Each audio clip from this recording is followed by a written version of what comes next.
एक छोटे से गांव में जहां लोग बड़ी सादगी से अपनी जिंदगी जीते थे, ब्रजेश काका की चाय की दुकान हर सुबह एक अलग ही कहानी सुनाती थी।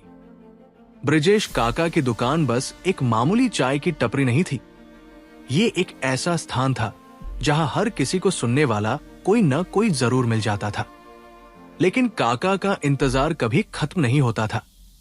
उनके स्टॉल पर रखी एक प्याली हमेशा उनकी आंखों के सामने रहती थी और उस प्याली में कभी भी चाय नहीं डाली जाती थी। गांव वाले हमेशा कहते, काका तुम रोज वही एक प्याली क्यों रखते हो? क्या तुम्हारी दुकान में कोई आएगा? ब्रजेश काका हंसते और कहते, जो चीज खो जाती है वो कभी न कभी लौट कर जरूर आती है। गांव वाले इन शब्दों को अनसुना कर देते थे और काका की ये आदत उनके लिए एक मजाक बनकर रह गई थी।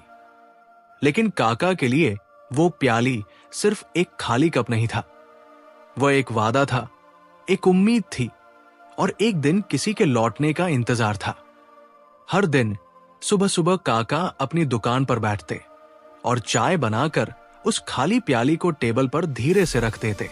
उनका चेहरा शायद थका हुआ लगता था, लेकिन उनकी आंखों में उम्मीद की एक चमक थी। वो जानते थे कि किसी दिन वो प्याली किसी खास के लिए पूरी होगी। एक दिन गांव में भारी बारिश हुई और चारों ओर हलचल मच गई। लोग घरों में बंद हो गए, किसी को बाहर जाने की हिम्मत नहीं थी। ब्रजेश काका भी अपनी दुकान पर बैठे थे, लेकिन उनकी आंखें कहीं दूर अनजाने रास्तों पर टिकी हुई थी। उस दिन किसी को चाय नहीं चाहिए थी। दुकान पर कोई नहीं आया। काका ने जैसे ही अपनी चाय बनाई, उन्होंने फिर से वो प्याली रख दी, वो प्याली जो कभी खाली नहीं होनी चाहिए थी। इसी दौरान अचानक एक लड़की आई। उसकी आंखों में कुछ था, कुछ खो जाने जैसा। वो लड़की बहुत थकी हुई सी लग रही थी। उसकी आंखों में गहरे गम और दर्द की लकीरें थी। वह चुपचाप काका के पास आई और बोली, चाय चाहिए काका। ब्रजेश काका ने उसकी आंखों में कुछ देखा।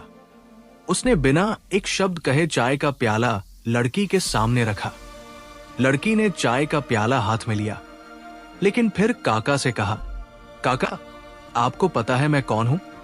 काका की आंखों में एक सवाल था और उन्होंने सिर झुकाकर जवाब दिया, तुम वो हो जिसका मैं रोज इंतजार करता हूं। लड़की चौंकी, आप मुझे जानते हो? तुम मेरी बेटी हो। काका ने कहा, तुम मुझे छोड़कर चली गई थी, पर मैंने कभी भी तुम्हारा इंतजार करना बंद नहीं किया। ये प्याली उसी इंतजार की निशानी है जो मैंने आज तक पूरी नहीं होने दी।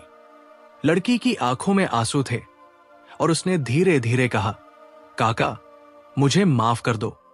मैंने कभी आपका ध्यान नहीं रखा और न ही कोई खबर ली, लेकिन अब मैं वापस आ गई हूं। मुझे आपसे अपनी हर एक गलती की माफी मांगनी है।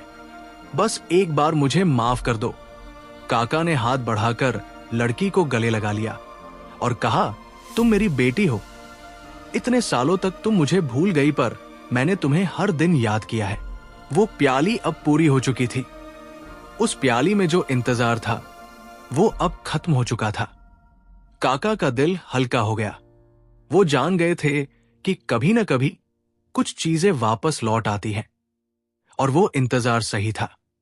लड़की ने कहा, काका अब मैं कभी दूर नहीं जाऊंगी, हमेशा आपके साथ रहूंगी।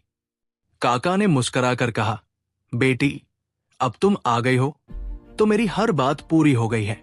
वो प्याली अब खाली नहीं रहेगी।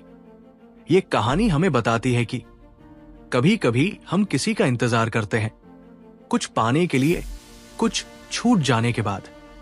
लेकिन हमें यह समझना चाहिए कि इंतजार कभी बेकार नहीं होता। वो प्यार और विश्वास जो हम किसी के लिए रखते हैं कभी न कभी लौट कर आता है। बस हमें उम्मीद नहीं खोनी चाहिए, क्योंकि एक दिन वही प्याली किसी खास के लिए पूरी हो जाती है।